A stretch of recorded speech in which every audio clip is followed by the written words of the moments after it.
On the news this afternoon, organized labor dismisses federal government's claim of job creation. Former chairperson Rivers NLC Beatrice Utubo doubts state government's sincerity in employment. NBA president asks federal government on security following release of Okewale by abductors. Colonel Nuruddin Yusuf assumes duty as ADC to President-elect Bola Tinubu.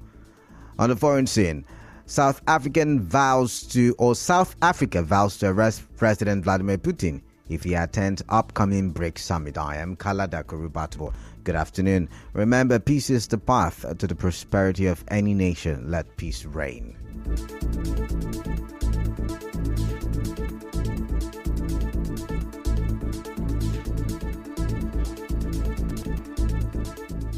Former chairperson of NLC in Rivers State, Beatrice Utubo, has questioned the sincerity of the Rivers State government to employ 10,000 civil servants.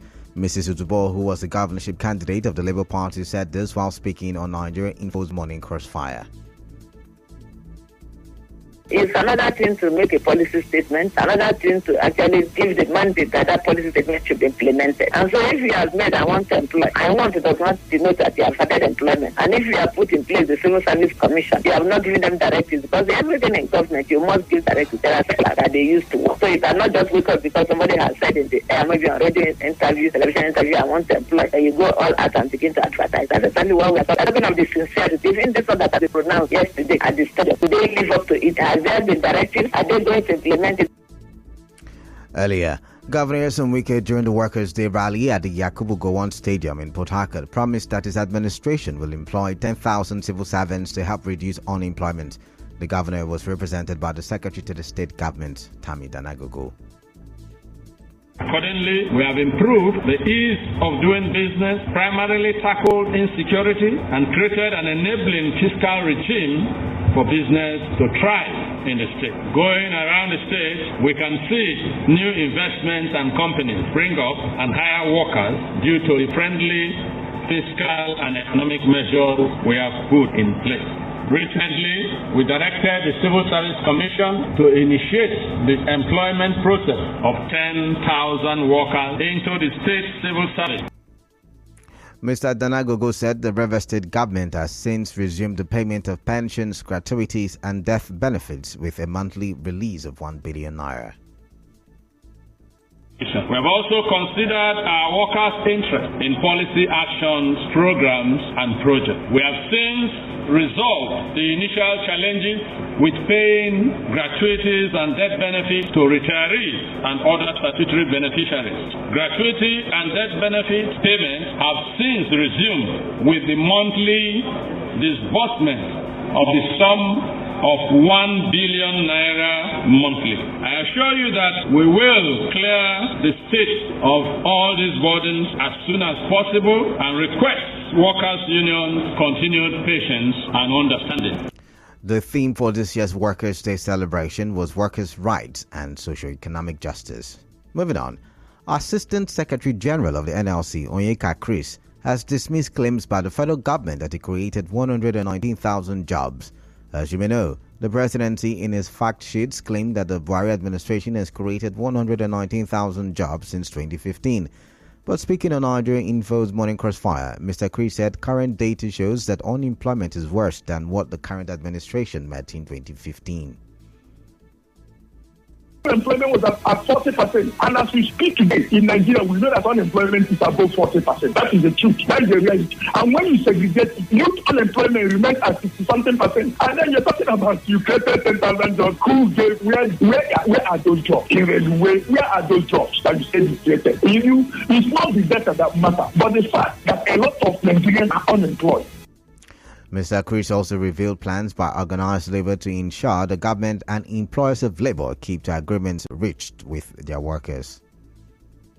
One of the things that will ensure compliance to the agreement when it is reached next year is the capacity and willingness of the trade unions to ensure that the right things are done. And I'm telling you that as it is now, NLC and TUC are working together more than ever before. In the next few days, you will see actions that are being rolled out by the leadership of NLC and TUC across the federation to ensure that any government that is living in lawlessness, that is acting with impunity, any employer at all in the private or public sector that is not complying with our laws and agreements, we will be robustly engaged. Meanwhile, organized labor has raised the alarm over what it described as last-minute looting of the treasury by outgoing governors, ministers, and other political office holders. Leaders of NLC and TUC raised the alarm yesterday in Abuja. They called on President Muhammadu Buhari to do everything possible to stop the looting. They also warned the incoming government that they would resist any hike in the pump price of petrol in the name of subsidy removal or any other guise. Moving on. The president of the NBA, Yakubu Maikiao, has called on the federal government to live up to its constitutional responsibility of protecting the lives and properties of all Nigerians. Mr. Maikiao said this in reaction to the release of the former president of the association, Okewale, by abductors. Mr. Maikiao also confirmed that he has spoken with Okewale. Recall that gunmen whisked away the former NBA president, Okewale, when they attacked his convoy on April 17 along the east-west road in Obiakwa local government area of Rivers State. 2 people were killed during the attack. 3 others sustained bullet wounds. The Rivers State Police Command has not spoken about his release. The new Commissioner of Police, Eastern Port Command, CP Yetunde Longa, has promised to consolidate the existing security measures put in place in the port. She gave the assurance on her assumption of duty as the 21st Commissioner of Police and second female CP since the establishment of the command in 2022. CP Longa warned officers, rank and file of the command to avoid corrupt actions or be ready to face the wrath of the law. Away from that, some residents of Ruma Apara in Obiakwa local government area of Rivers State are calling on the government to expand and channel the drainage systems on the Apara-Mboba Link Road as the narrow gutters cause heavy flooding in the area. They told our correspondent that floods enter their homes whenever it rains. Some of the residents spoke to our correspondent.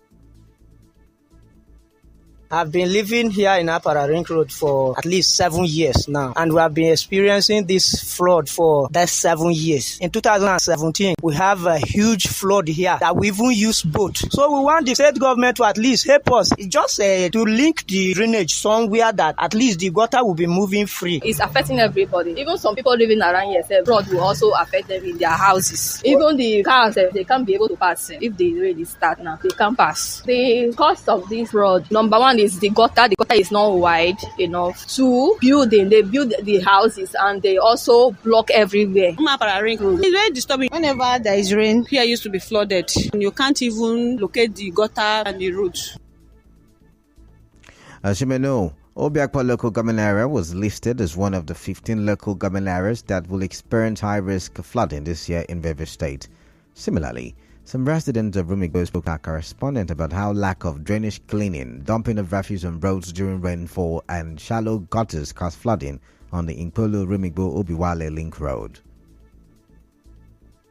This is me, need to open them up, drill them neat, so that as the rain they fall, the flood they pass, you push everything direct to where it's supposed to. Understand me? And the community is supposed to have everything to be government. When the rain starts, even we say we need the fix it down here. Because me, I always stay here to second, so they worry us too much. Obiwale road, the road no good, like. The gutter no dirty. Any small rain way fall now, everywhere don't. If they clean gutter, small rain way fall, don't affect everybody. Even the entire house safe. If you know they are shop that day when the rain fall, your market don't spoil.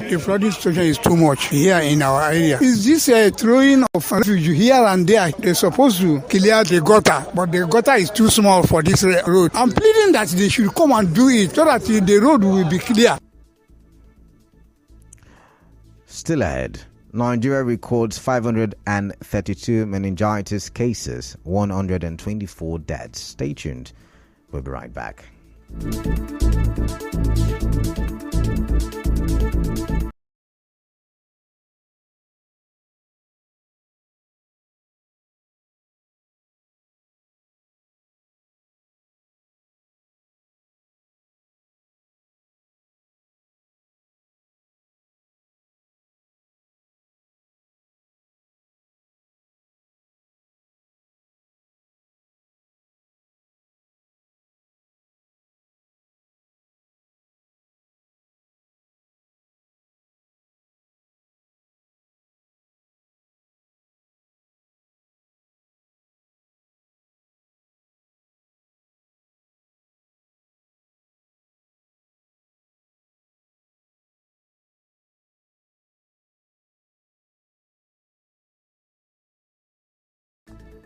The aide-de-camp ADC to President-elect Bola Ahmed Tinubu, Colonel Nuruddin Alowonle Yusuf, has assumed office. Yusuf assumed his new role barely 4 weeks before the inauguration of the president, or the president-elect. He had previously served in the presidency during the administration of Goodluck Jonathan. Nigeria has reported a total of 532 confirmed cases out of 1,686 suspected cases of meningitis, including 124 deaths, for a case fatality ratio of 7%. This is according to the epidemiology of the disease in Nigeria as of April 27, 2023, released by the World Health Organization. The cases were reported from 81 local government areas in 22 states, including the Federal Capital Territory in Nigeria, from October 1, 2022 to April 16, 2023. In business, the aviation unions in Nigeria have suspended further strike pending a meeting scheduled for next week. Recall that the unions, after the 2-day warning strike, vowed to shut down the industry in a week. However, the unions, in a statement jointly signed by its leaders, said they have shelved the strike. In entertainment, Nigerian musician Tiwa Savage has been scheduled to perform at the coronation ceremony of King Charles III. The event will occur on May 6, 2023 at Westminster Abbey, where King Charles III and Queen Consort Camilla will be officially crowned. Tiwa Savage is the first Nigerian artist to be invited to perform at a foreign royal coronation ceremony and is also one of the few African musicians chosen to perform at the historic occasion. In sports, tennis legend Serena Williams has confirmed that she's pregnant with her second child. The 23-time Grand Slam singles champion told reporters at the New York Fashion Show that there were 3 of us on the red carpet when she arrived with her husband, Alexis Ohanian. The couple welcomed their first daughter, Olympia, in October 2017.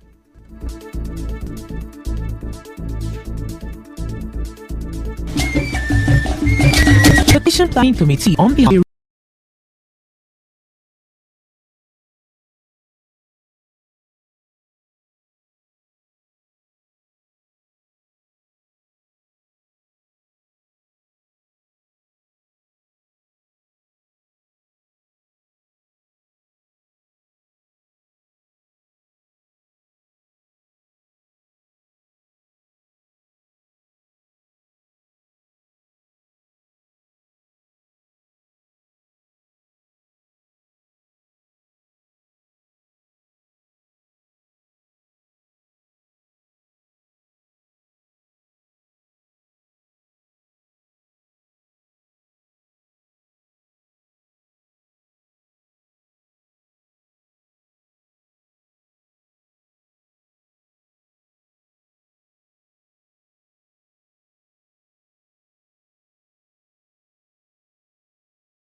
Russian President Vladimir Putin against the upcoming BRICS summit slated for August 2023. A South African, as reported by Heritage Times, South Africa asked Russian leader to join the International Criminal Court in March, issued an arrest warrant on President Putin for war crime charges.